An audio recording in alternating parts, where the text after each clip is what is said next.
ಎಲ್ಲೆಡೆ ಮಳೆಯ ಅಬ್ಬರ ಜೋರಾಗಿದ್ರೆ ಈ ಊರಿನಲ್ಲಿ ನೀರೇ ಇಲ್ಲ. ಕೃಷ್ಣಾ ನದಿ ಹರಿದು ಹೋದ್ರು ಈ ಗ್ರಾಮಕ್ಕೆ ನೀರಿನ ಅಭಾವ ಇದೆ. ಎಲ್ಲೆಡೆ ಮಳೆಯ ಅಬ್ಬರ ಜೋರಾಗಿದ್ರೆ ಈ ಊರಿನಲ್ಲಿ ಕುಡಿಯೋಕ್ಕೂ ಕೂಡ ನೀರೇ ಗತಿ ಇಲ್ಲ. ಕೃಷ್ಣಾ ನದಿ ಹರಿದು ಹೋದ್ರು ಈ ಗ್ರಾಮಕ್ಕೆ ನೀರಿನ ಅಭಾವ ಇದೆ. ಕುಡಿಯಲು ನೀರಿಲ್ಲದೆ ಯಾದಗಿರಿಯ ಜನರು ಕಂಗಾಲಾಗಿದ್ದಾರೆ. ವಡಿಗೇರ ತಾಲೂಕಿನ ಹಯ್ಯಾಳ ಗ್ರಾಮದಲ್ಲಿ ಜನರು ಪರದಾಡ್ತಾ ಇದ್ದಾರೆ. ಒಂದೆಡೆ ಮೊಸಳೆ ಕಾಟ, ಮತ್ತೊಂದೆಡೆ ನೀರಿಗಾಗಿ ಹಾಹಾಕಾರ. ಮೊಸಳೆ ಭೀತಿಯ ನಡುವೆಯೂ ನದಿಗಿಳಿದು ನೀರು ತರುವ ಪರಿಸ್ಥಿತಿ ಈ ಗ್ರಾಮದಲ್ಲಿದೆ. ನಿತ್ಯವೂ ಜೀವ ಪಣಕ್ಕಿಟ್ಟು ನೀರು ತರ್ತಾ ಇದ್ದಾರೆ ಗ್ರಾಮಸ್ಥರು.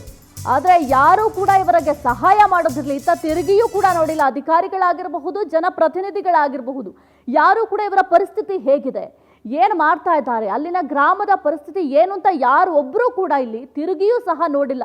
ನೀವು ಕೂಡ ಗಮನಿಸ್ತಾ ಇದ್ದೀರಾ, ಆ ಗ್ರಾಮದಲ್ಲಿ ಕುಡಿಯೋ ನೀರಿಗೆ ಜನರು ಪರದಾಡ್ತಾ ಇದ್ದಾರೆ. ಏನು ಬೈಕಲ್ಲಿ ಹೋಗ್ತಾ ಇದ್ದಾರೆ, ಸೈಕಲಲ್ಲಿ ಹೋಗ್ತಾ ಇದ್ದಾರೆ, ಹೆಂಗಸರು ಬಿನ್ಗೆನ ಇಟ್ಕೊಂಡು ಹೋಗ್ತಾ ಇದ್ದಾರೆ. ಅದು ಸುಮಾರು ದೂರ ನಡ್ಕೊಂಡು ಹೋಗಿ ನೀರನ್ನು ತರಬೇಕು. ನೀರು ತರೋಣ ಅಂತ ಹೋದರೆ ಅಲ್ಲಿ ಮೊಸಳೆ ಕಾಟ. ಸ್ವಲ್ಪ ಯಾಮಾರಿದ್ರೆ ಮೊಸಳೆಗೆ ನಾವು ಆಹಾರ ಹಾಕ್ತೀವಿ. ಹಾಗಿದ್ರೂ ಜನರು ಯಾವ ರೀತಿ ಜೀವನ ಮಾಡೋಕ್ಕಾಗತ್ತೆ? ಮೂಲಭೂತ ಸೌಕರ್ಯದಲ್ಲಿ ಕುಡಿಯುವ ನೀರು ಕೂಡ ಬಹಳ ಮುಖ್ಯ ಆಗುತ್ತೆ. ಊಟ ಇಲ್ಲ ಅಂದ್ರೂ ಸ್ವಲ್ಪ ಬದುಕಬಹುದು, ಆದರೆ ನೀರೇ ಇಲ್ಲ ಕುಡಿಯೋದಕ್ಕೆ ಅಂದರೆ ಯಾವ ರೀತಿ ಜನರು ಬದುಕೋದಕ್ಕೆ ಸಾಧ್ಯ ಆಗುತ್ತೆ?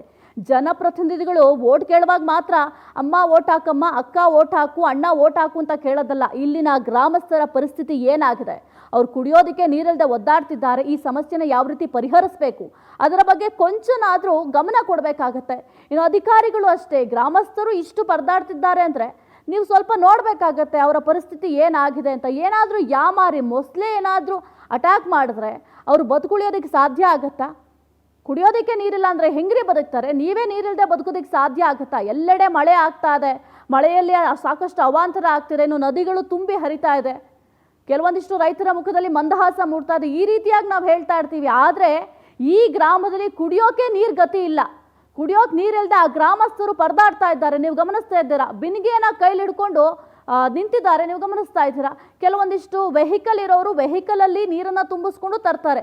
ವೆಹಿಕಲ್ ಇಲ್ಲದೆ ಇರೋರು, ವಯಸ್ಸಾದವರಾಗಿರಬಹುದು, ಮಕ್ಕಳಾಗಿರಬಹುದು, ಯಾರೇ ಆಗಿದ್ರು ಅಷ್ಟೇ, ನೀರನ್ನು ಕೊಡದಲ್ಲಿ ತುಂಬಿಸ್ಕೊಂಡು ಬರಬೇಕಂದ್ರೆ ಒಂದು ಸ್ವಲ್ಪ ದೂರ ನಡ್ಕೊಂಡು ಹೋಗಬೇಕಾಗತ್ತೆ. ನಡ್ಕೊಂಡು ಹೋಗಿ ನೀರನ್ನು ತರುವ ಪರಿಸ್ಥಿತಿ.